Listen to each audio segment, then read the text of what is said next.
Hey, hello, your second trial with Wolf Quarter, a few minutes riffing on IT and IT security. Today, looking at ransomware controls because today, around 2 o'clock local time, today in Charlotte, today they had to come up and talk about what the response was going to be to this ransomware attack. It hit Mecklenburg County. It hit something like 48 servers out of their 500 population of servers in Mecklenburg County, and completely disrupted county services. That's things like medical, everything you do in cities, right? That's things like properties. There's a whole bunch of data right now that is down and unavailable, and being held for ransom. Now the ransom is two Bitcoin. Give me 2 Bitcoin.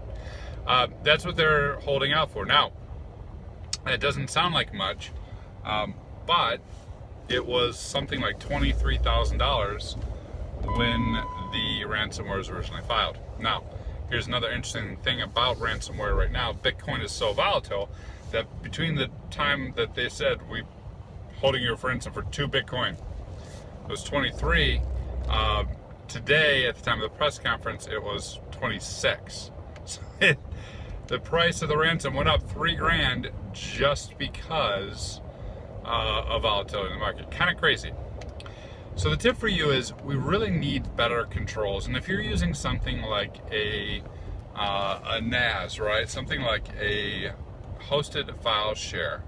And a lot of these NASs today, there are new solutions for looking at files and looking specifically when lots of files get encrypted or lots of files get touched sequentially.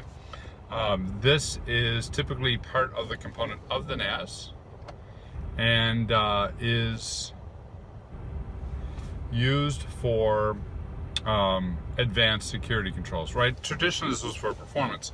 Now it's used for things like, if you see this, stop that connection. And that type of control can work very well because if it sees a bunch of people trying to encrypt, if it notes ransomware is going on, at the file level it can immediately stop it a couple files in and send an alert, and of course then hopefully you got a SIM and instant response and all the other things that go behind it. So if you are responsible for file services, please look at your NAS vendor and consult with them to see what solutions are out there, because it's really gone rampant. Entire counties are being held for ransom, 2 Bitcoin. We need to do something. We need to up our game. What about you? Have you already looked at this? Do you got a good control in place? Hit me up in comments or on social media. Cheers.